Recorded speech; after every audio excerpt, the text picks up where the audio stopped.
अस्सलामुअलैकुम। Discrete math with application का हम chapter number 6 permutation and combination discuss कर रहे थे। आज हमने chapter number 6 permutation and combination की एग्जाम्पल नंबर 6 डिस्कस करनी है। एग्जाम्पल नंबर 6 में वो ये कहता है, how many signal can be given by 6 flag of different colour when any number of flag can be use at a time.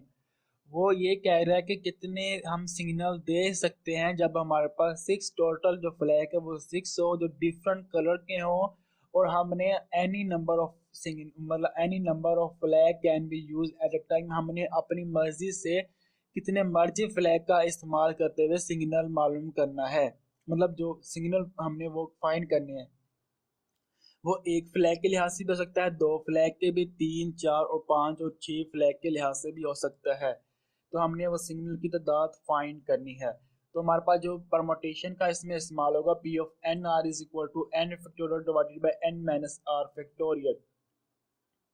अब हमारे पास जो टोटल फ्लैग है वो 6 है, तो total number of flag is equal to 6। पहले हम एक फ्लैग के लिहाज से सिग्नल मालूम कर लेते हैं, क्योंकि हमारे पास जो परमुटेशन है उसमें हम इसमें एनी नंबर ऑफ फ्लैग हमने फाइंड करना है। पहले एक फ्लैग का सिग्नल मालूम कर लेते हैं, फिर 2 फ्लैग के कितने सिग्नल बनते हैं वो मालूम कर लेंगे, फिर 3 के, फिर 4, फिर ऐसे 5 और 6 का। यूजिंग वन फ्लैग, हम एक फ्लैग का इस्तेमाल करते हुए कितने सिग्नल पैदा कर सकते हैं, is equal to N is equal to हमारे पास 6 है और आर इज इक्वल टू हम 1 रख रहे हैं, तो P of 6 1 is equal to 6 factorial divided by 6 minus 1 factorial. तो 6 factorial divided by 5 factorial is equal to 6 आ जाएगा। यूजिंग 2 फ्लैग्स, अब हमने 2 फ्लैग का इस्तेमाल करते हुए सिग्नल फाइंड करना है, तो P of 6 2 is equal to 6 factorial divided by 6 minus 2 factorial. 6 minus 2 factorial is equal to 4 factorial होता है, तो 6 factorial divided by 4 factorial is equal to 30 आ जाएगा।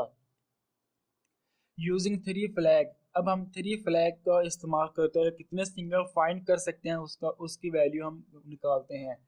तो P of 3 6 is equal to P of 6 3 is equal to 6 factorial divided by 6 minus 3 factorial is equal to 6 factorial divided by 3 factorial is equal to 120 आ जाएगा। Using 4 flag, sorry यहाँ पे 4 आना था, using 4 flag is equal to P of 6 4 is equal to 6 factorial divided by 6 minus 4 factorial is equal to 6 factorial divided by 2 factorial is equal to 360 आ जाएगा। Using 5 flag, यहाँ पे sorry यहाँ 4 5 आना था, यहाँ पे सी है। Using 5 lakh is equal to P of 6 5 is equal to 6 factorial divided by 6 minus 5 factorial is equal to 6 factorial divided by 1 factorial। 1 factorial 1 के बराबर होता है, तो 6 factorial is equal to 720 आ जाएगा। Using 6 flag, यहाँ पे 4 यहाँ पे 5 और यहाँ पे 6 आना था, जो बाई मिस्टेक मैंने गलती से 1 2 3 लिख दिया, ये आपने खुद से कर लेना है। Using 6 flag at a time is equal to P of 6 6 is equal to 6 factorial divided by 6 minus 6 factorial। तो 6 factorial divided by 0 factorial हो जाएगा, तो 0 factorial is equal to 1 के बराबर होता है और 6 factorial is equal to 720 के बराबर होता है। अब हमने 1 2 3 4 5 6 के लिहाज से तमाम हमने फ्लैग की हमने वैल्यू फाइंड कर ली। जो हमारे पास ये जवाब है, इन तमाम जवाब को हमने ऐड कर देना है। तो हमारे पास जो 1 फ्लैग के लिहाज से आया था वो 6 plus 30 plus 120 plus 360 plus 720 plus 720, तो is equal to 1956। Total number of signal, हम कितने सिग्नल फाइंड कर सकते हैं, कितने सिग्नल पैदा कर सकते हैं, वो है 1956। उम्मीद है ये आपको एग्जांपल समझ आई होगी। इंशाल्लाह नेक्स्ट वीडियो में नेक्स्ट एग्जांपल के साथ आपसे मुलाकात होगी, तब तक अल्लाह हाफिज।